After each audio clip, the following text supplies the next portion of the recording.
right, welcome everyone to the Soul Purpose series. Today I have Dr. Mike Lane with us on the call. Now, I met Mike a couple months ago. He led the anatomy portion of my 300-hour teacher training that I'm currently doing with Sianna Sherman, and he was really smart, really insightful, and I just knew right away that I wanted to bring him on because I thought he would have some great knowledge and skills to be able to share with you guys. Whether you're a teacher or just a yoga student, I really think there's something for everyone here. So I will let Mike introduce himself. Welcome, Mike. Thank you so much for being here. Thank you for having me on your YouTube channel. Yeah. Yeah. So when was that? Back in November? Yeah. A couple months now. Yeah, for sure. So yeah, my story. Let's see here. I've been studying chiropractic and bodywork for over 15 years. And in that process, and over the 15 years, it's been everything from massage therapy, craniosacral sports massage. And then I was introduced to chiropractic, and it was one of those cool stories of I was lost in my life, not sure what I wanted to do. And one of my chiropractors who was leading a massage course was working on my neck and just gave me the invitation. He said, "Can I adjust you?" And I said, yeah, I've had this adjustment many, many times. But there was something different about that invitation that he gave me. And in the adjustment that he gave me, my life changed forever. Right after that adjustment, I sat up off the table with tears in my eyes and said, I need to be a chiropractor. And then after that, I started the process of going back to school to get all the prereqs to get into school. And that was a 4-year process of full-time. And that opened the doors to everything else that I'm experiencing now, to even deeper knowledge of massage therapy, understanding of anatomy, functional movement. And it opened me up to a deeper level of emotional connection and awareness that I had before. I was studying trigger point release with an emotional approach, so really working on getting people into their emotional body. But I never really had the container or the office to work that way, which was sad because I, in my own experience, found it so important to drop into my own body and to become more empowered through my emotional experiences. Mm. And through chiropractic school, met many teachers, from sports physicians. I met a gentleman named John DeMartini, who was a chiropractor, but now is a behavioral specialist. And he helped me open up my mind to endless possibilities of my own thought process, my own possibilities. And that just sparked more interest of working with people and their emotions and seeing what's in their own way. And a lot of it, I think, comes from what I don't know. And the inspiration for me to teach came from that spot. So I had an incredible opportunity of bringing people into the cadaver lab. And I brought yoga teachers into the cadaver lab and showed them the body.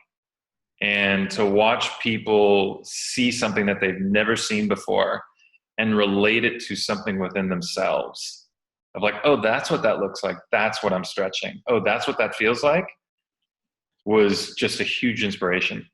Yeah, I've personally had that experience. I was able to go to a cadaver lab as part of my 200-hour teacher training. And it was actually another chiropractor here in Ottawa who was leading the anatomy portion of that training. And he brought us all to the cadaver lab. And I was very kind of pragmatic and technical in my approach. But then as soon as I got there, it was actually like the most spiritually profound experience I've ever had in my life. And it floored me because I wasn't expecting it.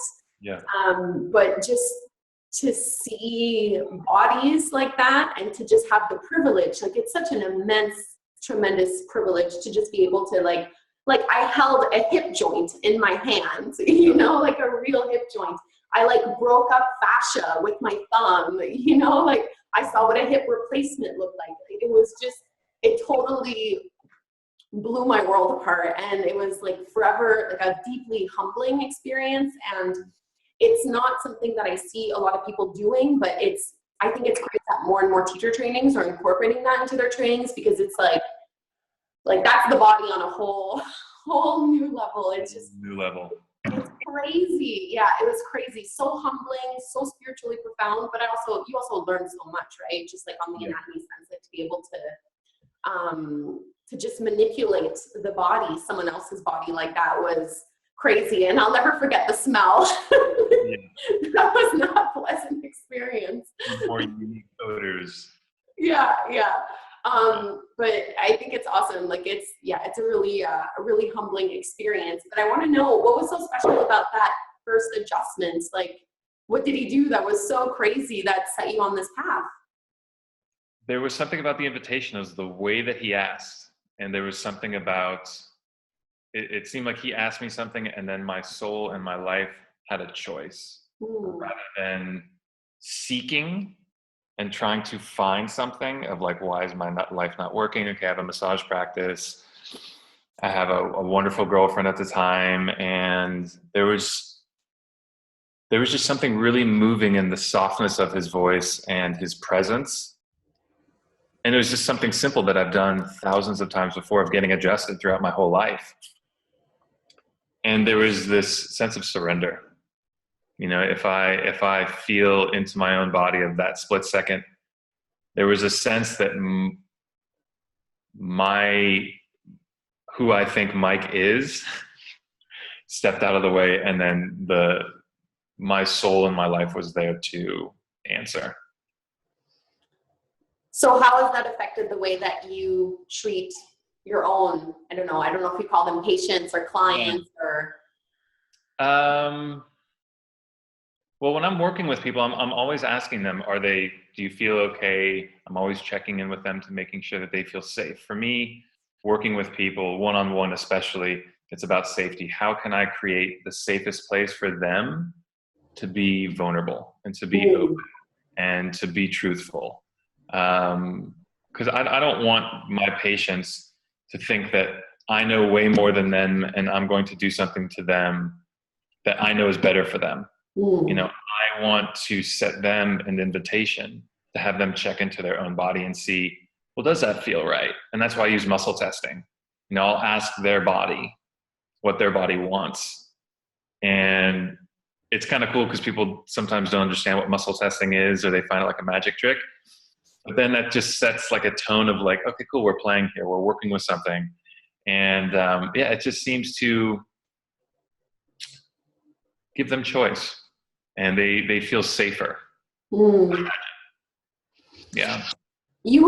I think you were probably the first, because I've had quite a few anatomy teachers and whatever training that I've done in the past, but I think you were really the first one to put a huge emphasis on the fact that we're not just treating a physical problem, right? Like it's a physical manifestation, but it might not be all about a physical injury, right? Like you were the first person to kind of really take us in depth with the mind, body, soul connection.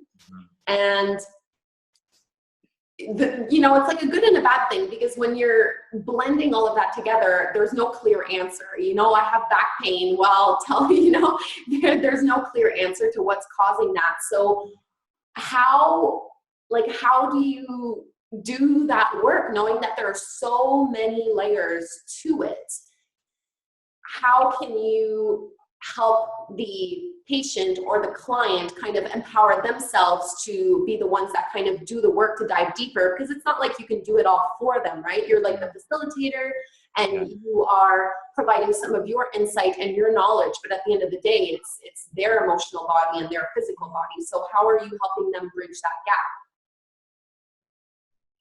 That is a very good question. In your short little 1 or 2 sentence. Yeah. It's like when I was teaching in your course and showing people, how the body moves in different ways. And some people are like, I didn't see that connection of the foot to the hip to the shoulder. But then guiding people into their emotional body, letting them know like, okay, the simple question of what else is going on in your life? It's a very simple question. Or, okay, this injury happened 6 months ago. What else was going on 6 months ago? Oh, my father passed away. But then they seem to just brush that to the side. They meaning some of my clients in the past, don't see the relationship they see them as separate entities and different parts that they compartmentalize into different parts of their body. And they focus just like on the pain or just the physical structure, and not understanding that what has happened to you in the past is what is happening to you right now.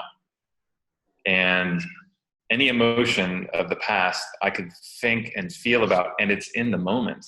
And to let people feel into that and notice that when they tap into the emotion, that their body might change position, the sensations or the pain might change, and then guiding people through emotions. Things that I love doing in my own body when I am not in my RV, because it's a little bit smaller container, is having a conscious rant of acting like a little 5-year-old boy and screaming and kicking and getting everything out. Because if I don't, my wife could say something to me and it triggers me, and then all that energy from the past then can be blown up on her. I feel like as teachers, we are often kind of mirroring whatever our students are going into. And I know for sure that when I'm not dealing with my own little triggers, I see it reflected back in my students.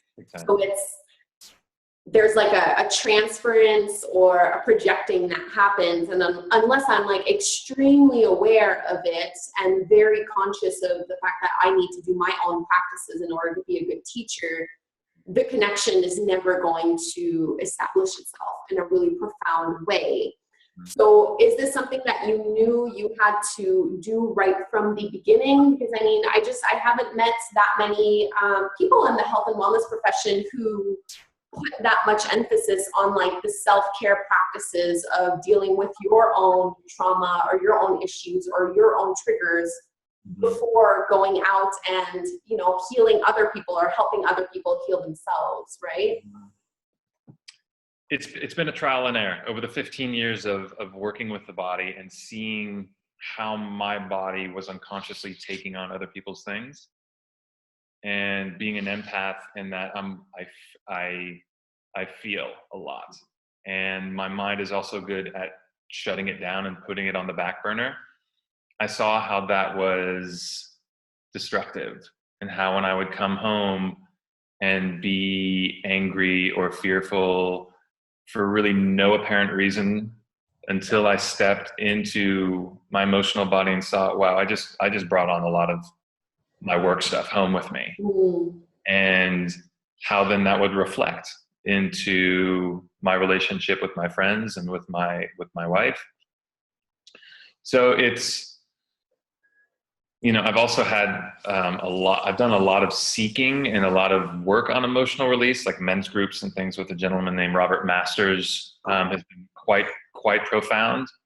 But not until recently, a couple weeks ago, I did my first landmark forum, and really seeing how there's a part of me that's seeking, like really wanting to find something and change something within myself.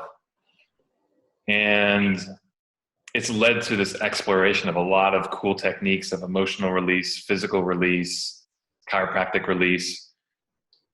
But when I feel most at home is when I allow myself to just feel vulnerable and really feel emotion. Do you find that difficult, or does it come naturally to you now at this point? Just even talking about it right now, I'm sensing tears in my eyes of really allowing myself to feel. There's so much of this superficial conversation that takes me away from this true sensation within my body. And it's hard not to be with somebody when they're in this place. It almost like draws you in of like, hey, you know, we have something really in common. We both feel, we both have emotions. Whereas when I'm just talking with people all the time, it's almost like I'm seeking to try to find a way to blend with them or to try to find unity.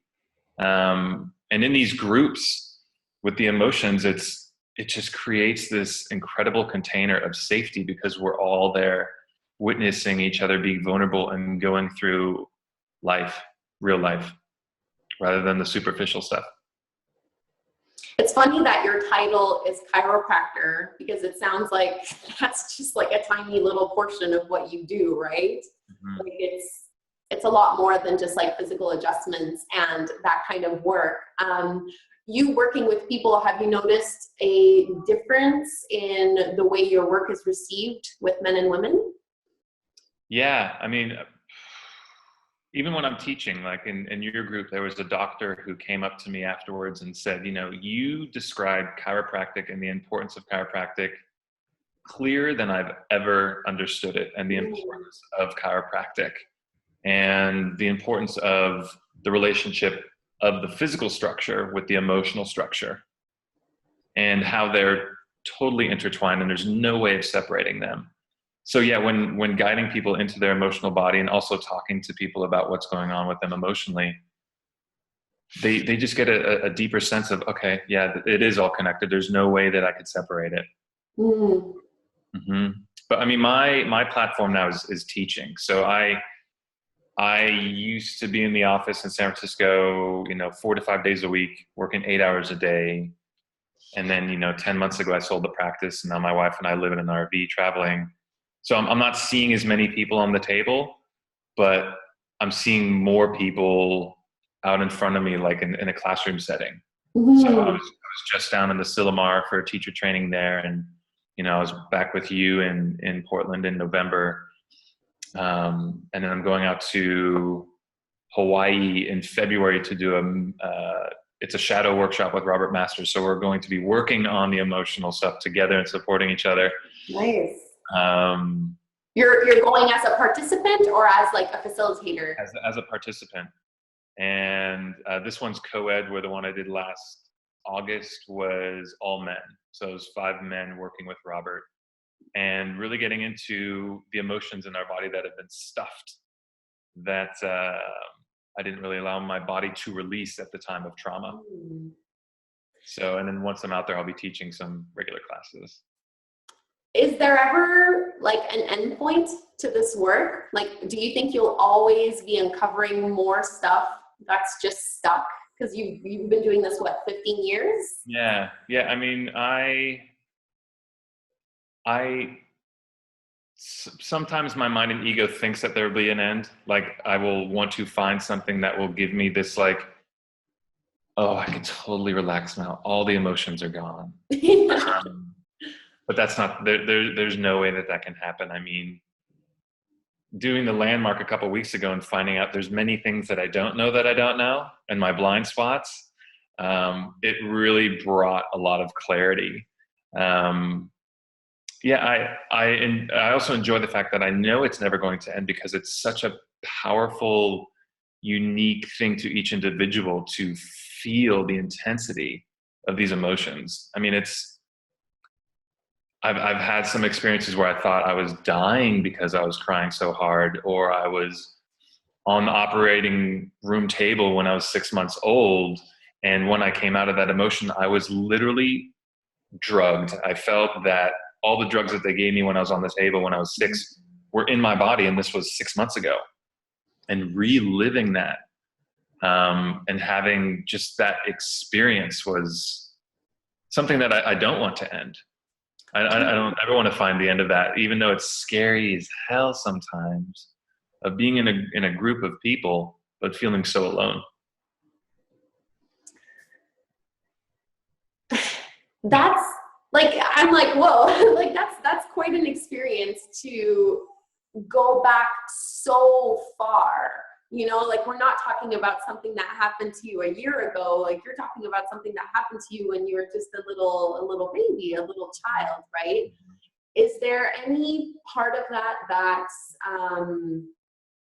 I don't know, scares you? I guess maybe that's just like me projecting my own fear and my own insecurities about that kind of work, but like that's uncharted territory, like how do you prepare for that? Showing up. That's all I can do is sign up for a course and show up and be like, I have no idea what I'm getting myself into. And I don't know if it's trust or what, but just going with it. Just the same thing that when my chiro adjusted me was just go with it.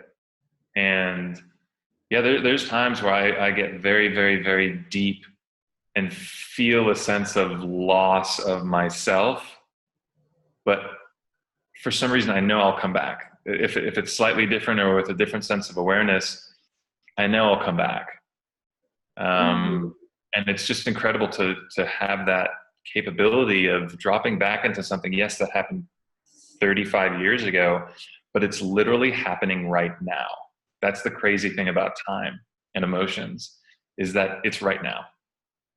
And that's why being in relationship can be so dramatic, is because what happened to me then is happening right now. And I love to make what's happening right now just about right now. Like maybe my wife used tone or didn't do something, but no, it was what happened to me years and years ago that triggered feeling unloved. And then now my wife just pressed that button.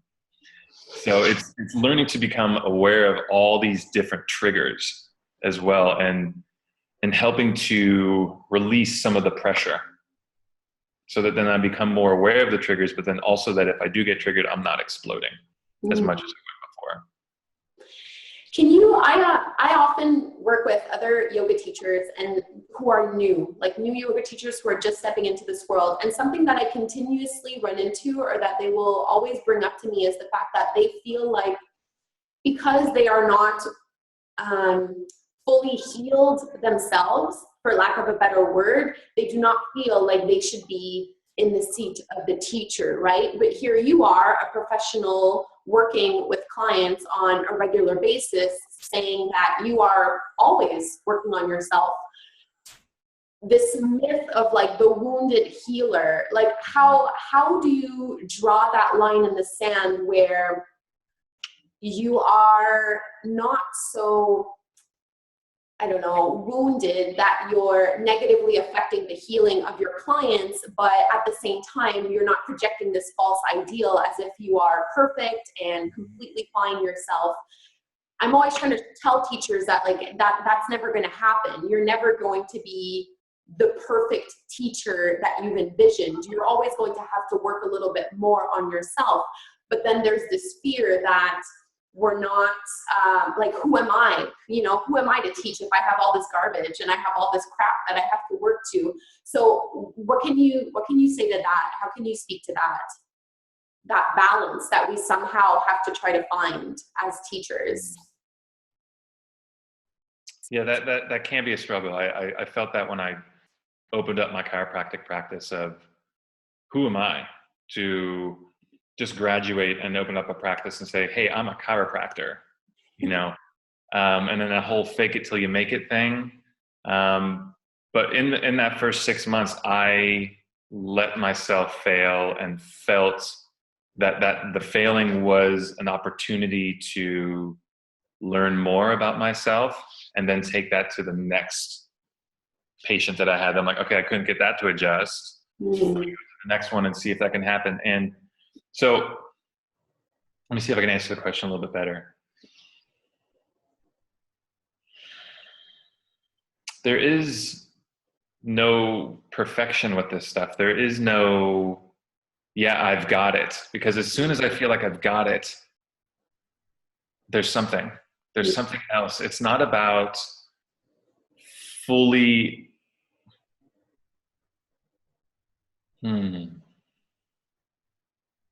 it's just being sweet with yourself and letting people know where you're at. Letting people know, not in the way of giving up my power, of saying, I'm just a new yoga teacher. I really don't know how to help you with this. But it's being in a way of just being present with them and being empathetic with them and feeling them. And if you've been doing your own work and you know what it's like to feel and be in a place of similarity, it'll come across that you have an idea, you understand what they're going through. And I think that is what helps bridge the gap, because a lot of people can come into being a yoga teacher and think that they have it all together. Whether they do or don't, that's not my place to say, but it's what work are you doing on the emotional and physical and spiritual level that empowers you to be with other people who are going through similar things. Mm. Did that kind of answer it? That was a tough question.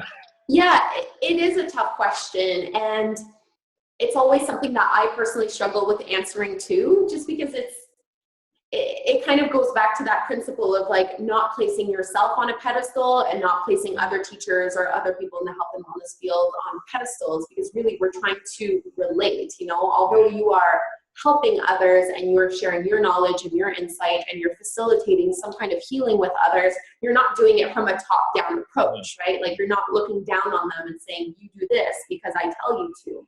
Mm-hmm. And you're not also denying the fact that you also have your own issues and your own baggage and your own triggers, and we all do, right? But I think there's maybe just this illusion that people have a hard time just realizing that it is an illusion. Even the people that you look up to and the teachers that you think are just the most enlightened, magical beings in the whole world, like they do the work every single day, probably, right? Like they're also working through it. So yes, I do think it helps. I want to know, what do you think is the hardest thing about your job specifically?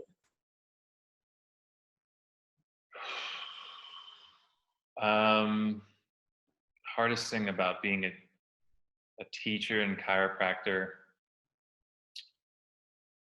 there's times where I feel like I don't show up because of the fear. Like there's parts where I judge myself. There's parts where I'm like, well, what are they going to learn from me? It's self-doubt. So for me on the personal, it's, will they understand what I'm trying to convey? Will they hear me? Will they listen to me? Are they judging me? So it's a lot of personal stuff. So that's my work that seems to get brought up. Like every time I teach, on my way to the class, I'm like, what are they going to learn from me? What do they not already know about themselves? And I'm surprised every single time that I teach, people are inspired and people are super stoked that I came in to reignite the power and awareness that they already have within themselves, but it just became dormant for some reason. Mm-hmm. Like it's all there. It's just these stories that I'm telling myself that I'm not capable or that I'm not, all these different stories. So I think that the harder thing that I deal with is self-judgment, and answering personal questions. Yes, let's talk about that. How do you deal with that? Especially because you are coming from an approach where you're not just dealing with the physical body, right? Like I've gone to chiropractors and it was very much just like, well, this is your problem, so we'll do this to fix it, goodbye.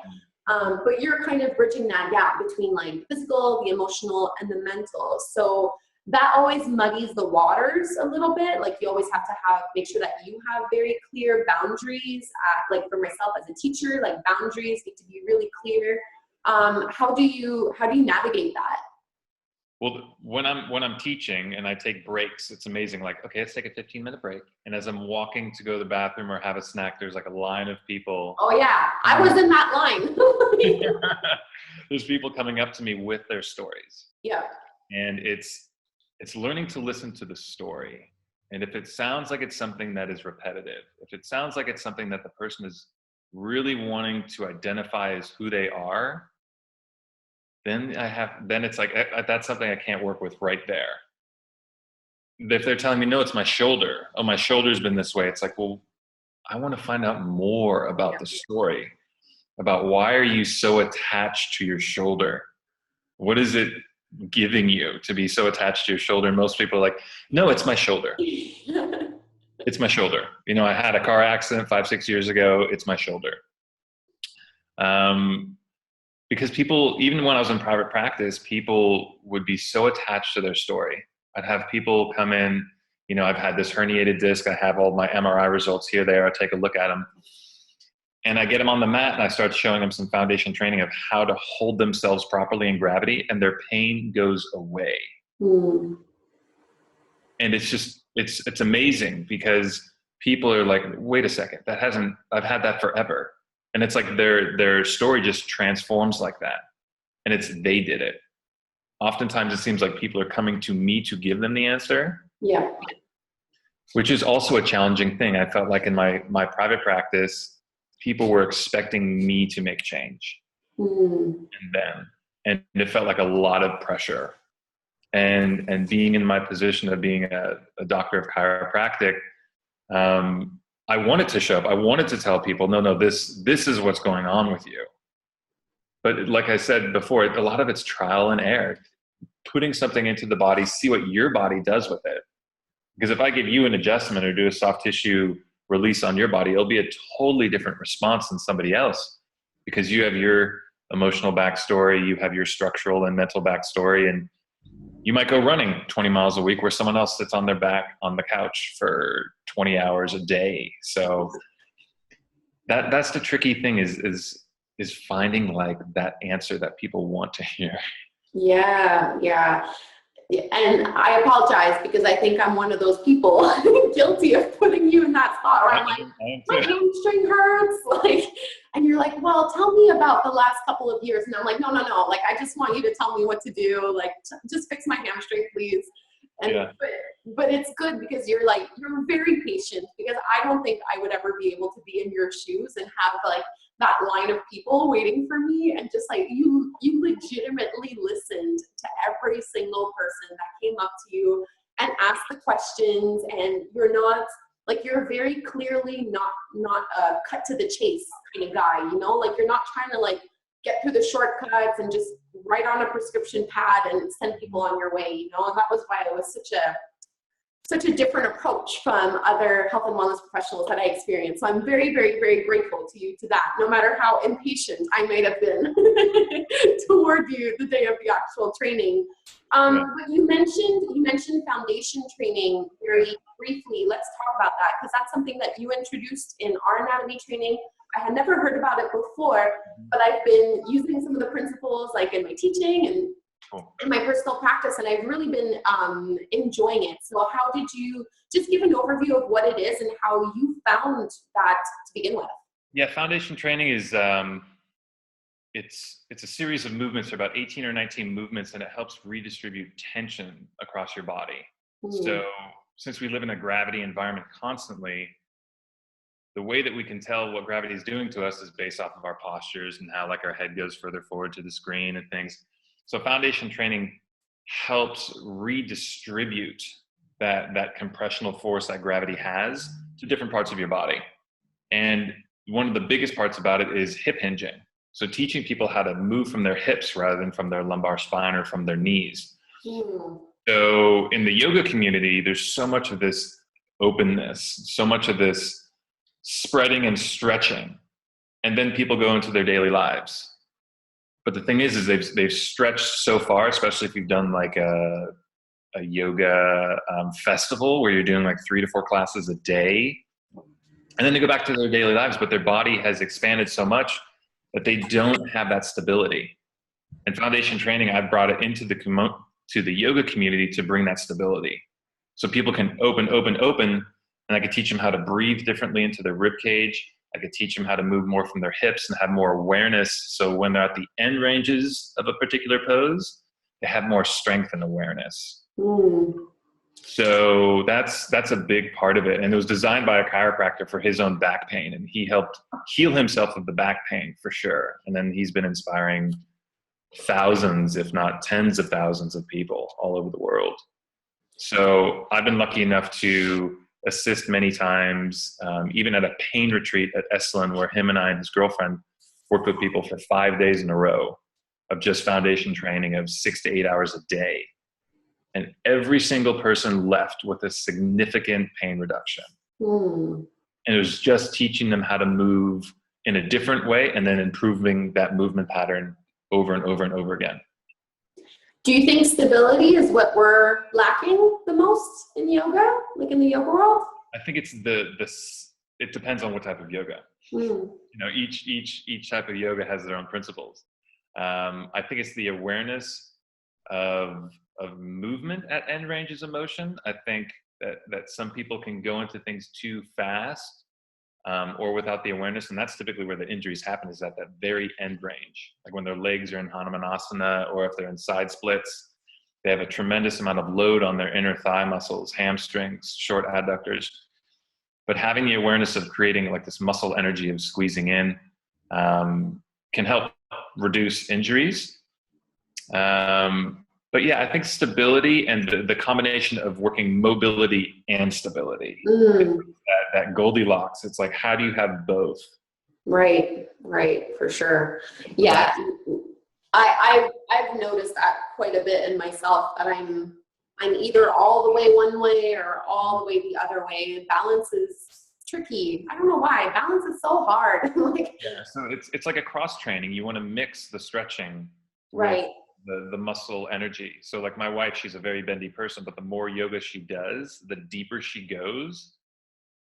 Sometimes the more unstable she feels, because she's taken her muscles that naturally have this contractile here to here, and then they contract to stabilize here. So we're wanting to try to find that medium of taking people to a different place. It's just mixing it up. Foundation training doesn't change the yoga practice. It's not like, okay, we're just doing foundation training and that's it. It's no, foundation training will get you ready for yoga. It'll also get you ready for getting out of yoga. It'll get you ready for surfing. It'll get you ready for the most, the longest endurance sport that we have, which is posture, or sitting at our desk. You know, because that's an endurance sport, being able to hold ourselves in this position for long periods of time. And it's been like, no, just pull your shoulders back, pull your head back. But then your body just naturally goes back into where gravity wants to pull it. Yeah, I'm trying very hard to have good posture for you here in this video, because I feel like I'm being evaluated. That's cool. I'm looking right at the camera. I'm not looking at the screen. So you're good. Because I know during the training, like it was so funny because, you know, you spend 2 hours talking to us about posture, and we're all on the floor like this taking notes, and I'm like, what am I doing? Like, I'm supposed to be learning about good posture, but it's so difficult to, or at least I find it very difficult to notice within myself. Like, I almost need to like set a timer on my phone or something to like do a little posture check, because it's just, I don't know why, but we just all naturally, or I naturally start to curve down. But I'm trying very hard to, at least for this interview, to keep my spine nice and long. You think of it as like a micro break. You think of a cat. Remember that pandiculation video that I showed you? Yes, that was awesome. My cat's sleeping. He's not doing that right now. I didn't even notice.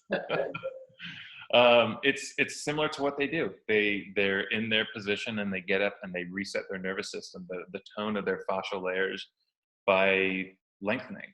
Yeah. That's such a great video. Right. So it's as simple as just pulling my head back over my shoulders and lengthening the back of my head, which then will allow my shoulders to sit on my rib cage more evenly, rather, because if you bring your head forward, your shoulders will just naturally come forward. A lot of people think it's the shoulders, but it's actually the head position. Okay. And for some reason, we want to bring our head closer to the objects rather than bringing the object closer. It's really, really funny dynamic. Yeah, totally. You started, I think you said you started with massage therapy, right? That was your first kind of, why did you go into bodywork in the first place? Like, why not be, I don't know, like a fireman or something? Like, why did you choose that? That spot after junior college where I had to pick what I wanted to do. I was 20. I was like, what am I going to do? I knew I had to go either a 4-year college or a trade school. And my mom told me, she's like, why don't you go do massage school? I was like, I don't know, maybe not. So I applied for state schools for construction management. I had no idea what that even meant, but I got accepted, and I just decided I'm going to go to massage school. Took my first massage course at this guy's house. That was like 6 months, and it ended up being some shiesty thing that my father found out was somewhat not illegal, but the certificate didn't mean anything unless you're in the state of Maryland. So his friend said, why don't you go to this place called Body Therapy Center that doesn't exist anymore in Palo Alto? And that place is what changed it for me. I was there for 2.5 years, did basic massage course, cranial sacral, and the cranial sacral stuff was very, very powerful because it was, there was a class where it was 10 women and just me. And we were just working with not only the structures of our spine and skull, but at like deeper levels of emotion. And I think that really taught me about the presence of being not only with myself in my process of like rolling around on the floor and releasing dural tension of my spine, but then being with women in their emotional release and just being totally cool with that and being totally present with that. And then it opened up to trigger point release, which was where we were working with emotions, like we were triggering people essentially to get into their emotional bodies. And we would be sitting in tribal circles, and our teacher worked at Esalen for 30 years and really was really powerful of how he worked with people, putting us on hot seats and getting us to own up to our stuff right in front of 20 or 30 people. And he could see when we were lying. He could see what we were not wanting to show. And it was really powerful at times to watch my resistance to things. And then also the empowerment of going through something and then getting back on my seat and being like, okay, that was that was crazy. I just beat the hell out of those pillows. I was just held down by 10 people, you know, or I was supporting somebody else. I mean, there was a woman who was afraid of clowns, and we brought in a clown nose, and she was scared to death of the clown nose. But an hour into her release, I had face paint. I had a wig that someone had in their car. Someone even had the circus music that they were playing, and she was in there. And it's so beautiful to see people overcome stuff like that and be so empowered. And even to something as simple as a clown. But now her life has completely changed. Yeah. And that can happen with anything. I mean, I've witnessed men in their 50s and 60s at men's groups and men's weekends getting past stuff and being empowered. And it's phenomenal to be in it myself, but to watch another man go through that, it's a gift. Yeah, absolutely. Yeah. How do you deal with skepticism? Skepticism towards people who are skeptical about the chiropractic practice in general, skeptical towards the emotional and, the mental and the body physical connection. I don't know, does that affect you at all in your practice? Does that bother you in any kind of way? Well, I think it comes from a place of non-understanding. Just not understanding what's going on. I mean, I've had patients come into me, or even on the phone, they say, I don't believe in chiropractic. I'm like, well, okay, cool. Well, I don't know if you'll even be open to receiving the invitation that I can share something with you. People have already closed themselves off. And I've had people who've had bad experiences with chiropractic. And the thing that's harsh with chiropractic is if somebody has a bad experience with a chiropractor, they shut off the entire chiropractic profession as if every chiropractor is the same, which is not even close. I mean, there are chiropractors who can do incredible adjustments from across the room energetically, like network chiropractic with Donnie Epstein, to chiropractors who are doing sports stuff. It's just in pediatric neurology, there's so many different types. But what I explain to people is that if a joint is not moving where two bones come together, if that's not moving, your ligaments surround the joint, right? And then you have a joint capsule. If that's not moving, then the signal isn't going up to your brain to tell you where that joint is in space. So if your brain doesn't know where your joint is in space, you're getting a false representation of reality. So then your brain doesn't know which muscles to fire or not to fire to stabilize that joint. It actually just locks it down. So if a joint isn't moving, you can actually, the whole move it or lose it? Use it or lose it. Yeah, something like that. So if that isn't moving, then the muscles will start to atrophy. And then your body will start to use other muscles and create compensation patterns that are typically unconscious to stabilize. And that's why one of my teachers, brilliant mad scientist, Paul Walton, he's like, find the oldest injury first. Try to find the oldest one first and work your way backwards. Try to find the weakest link from the beginning. And that can be a very tricky process too. is finding out, well, what happened to you? Oh, I've had no injuries in my life. I've been totally fine.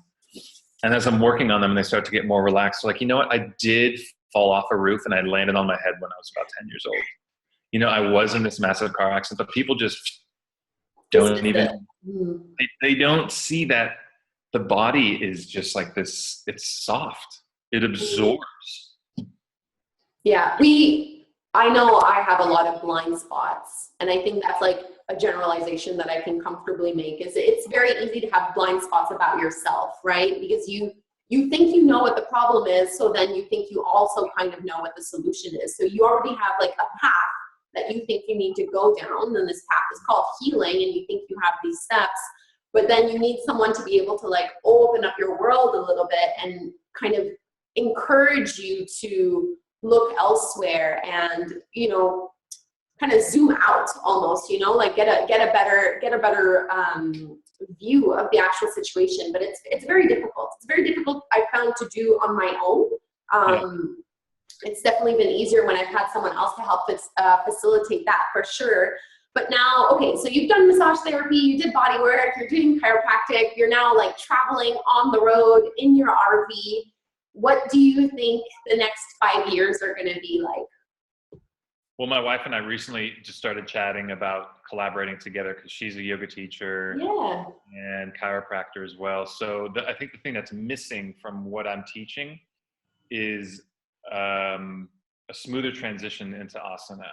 So I have not taken a yoga teacher training before. I have a deep knowledge of functional anatomy and being able to convey that to students, but Jennifer is incredible at tying that into the practice. So we're looking at designing like 100-hour teacher training of functional anatomy mixed with emotional anatomy, yoga asana, and then you know, she studied as a priestess, so earth wisdom as well, and then also bringing in the masculine stuff as well. So that's what we're wanting to bring, is just that unity of both of our worlds, because we both have been watching each other go through it and had ideas of how we can improve.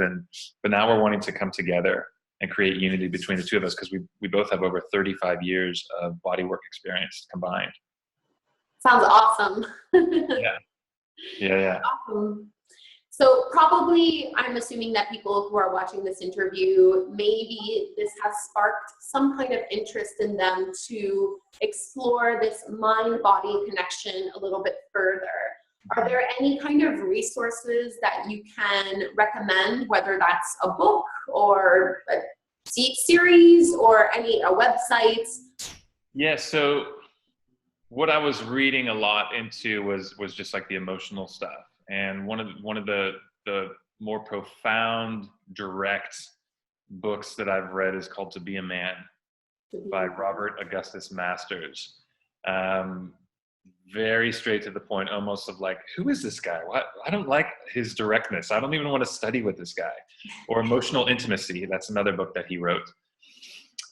For men, I highly recommend checking out the Mankind Project, which is the end of men being initiated into becoming a man. Because in this day and age, men are not initiated unless you're a part of some group of gangs or fraternity or something like that. But this is where men they essentially break you down to build you back up. Not in the sales pitch type of way, but in a very organic, supportive way that I highly recommend for men. And let's see here. I am still working on building all of the dates of my website. So there's only one thing right now. I'll be out in Hawaii in a couple of weeks taking a course, but then I'll be teaching 3 courses in Hawaii. Nice. I mean, anatomysense.com is my website. I'm working on my manual, which I've been procrastinating for so long. Oh, I got to get over that. So that's one part. What's the manual about? So it's essentially what I teach, you know, in person, without all the without me. It's all the words that I'm using to describe and remember everything. So it's about a 70-page, maybe even more than that, manual describing anatomy, breaking it down to simplicity. Because Awesome. there is, the only time we really learn about our bodies if we've hurt ourselves. Yeah, that's so true.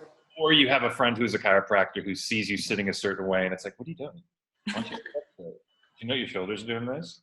You know? So Are you constantly adjusting people around you? Like, are you always tweaking people? No. I try not to. If I have good friends, yes. Yeah, I'll come over and put my hand on their lower back and put my hand on their sternum and be like, just breathe. Breathe, man. Just breathe. But for me, I'm constantly going over like what I'm feeling within my own body. Like I'm putting my shins so they're vertical, my feet are slightly internally rotated, putting my hands between my knees sometimes to squeeze my knees, to anchor my pelvis, and I'll do that pandiculation like a cat does. So I'm very, very aware of my movement patterns. And another thing that I was thinking about recently is in the teachings, in the anatomy teachings that I do, there's a lot of practical applications. Mm-hmm. So it's not how you're moving on the mat, but the way that you move on the mat stimulates muscle memory to how you'll move off the mat. So a lot of the movement patterns in some yoga classes are not supported for daily movement. Mm. So in teaching people how to move properly, then they could actually help prevent themselves from injuring themselves even further. So let's say, something happens quickly where something falls. You need to have that muscle memory of how to move properly to go and catch that thing, or to, if you fall, of how to fall in the way that your body seems more stabilized. Because it's those things that seem to injure us more, the things that we're not ready for, right? So it's those simple moving patterns that I think I showed you, like hip hinging and that walking exercise and the single leg stance. All those things I think just help how you move. Yeah, totally. I've been really paying attention to, I forget what you called it. I think like flamingo stance, like how when we're just kind of still and we just kind of lean on one hip. I'm so guilty of that, but I've been really trying, like thinking of your words and like trying to reshift the weight back to center. Like whenever I notice it happening. Stand desks are just as bad as sitting, because then people create compensation patterns for standing. Yeah, exactly. So you're just replacing, one bad behavior with another, but yeah. A lot of work to be done, I guess. It's just this constant evolution of awareness. Is there anything that you believed before? Because I guess we're always learning a little bit more about the human body, right? Both like physical body and emotional body. So is there anything you believed, let's say 6 months ago, that you now no longer believe? Are you constantly just learning more things regarding anatomy and changing your perception of it? Another good question. I think the thing that's come up more recently in the last few weeks since doing that landmark forum, which was quite intense, is the stories of these stories that I created when I was younger. And something happened to me, and then I created a story then to support it, and then it created this vicious cycle. And I noticed over the weekend that I was there that I had this tenseness in my upper trap that I've had probably since 2001. That I remember I was getting something notarized, and this woman was so mean, or my perception of her was so mean. I remember looking down at her name tag on her desk, and her name was Patience. And I was like, oh my God. Over the landmark weekend, when I started to work through my belief in the stories and just separating out of what happened versus the story, I noticed the sensation in my body was changing. Because there's these unconscious stories that are going through my mind that have charge. And I didn't really realize how much those stories did. I thought it was just the emotions, but it's the stories that are attached to the emotions that then can drive the physical and structural representation. So that in itself was very, very empowering. Yeah. And I would guess that would then change how you treat people or how you help people, and empower them to treat themselves. Sorry, he's making a little bit of noise. I'm trying to calm him down here. Pandiculating. Too fast. Exactly. Well, thank you so much, Mike. It's always such a pleasure. I was really hoping that you would like be in our next modules, because I just feel like we could keep the conversation going forever and I could learn more and more and more things from you. But it's really just truly so humbling to learn from you, and such a privilege, like a genuine privilege to be able to witness you feel. And that's really the only way that I can put it, but it's quite special, and I really do appreciate it. So I'm really glad that you accepted this invitation to, you know, take this call with me. Remind the viewers where they can find you again if they want to connect with you. Yeah, so it's Anatomy Sense, SENSE.com. We're making sense of anatomy. Perfect. I will link all of that below too in the description of the video, as well as the books that Mike recommended and those other resources, so you can check it out. Thank you so much, Mike. I'm so glad, and I will hopefully talk to you very soon. Yes, thank you so much for the opportunity.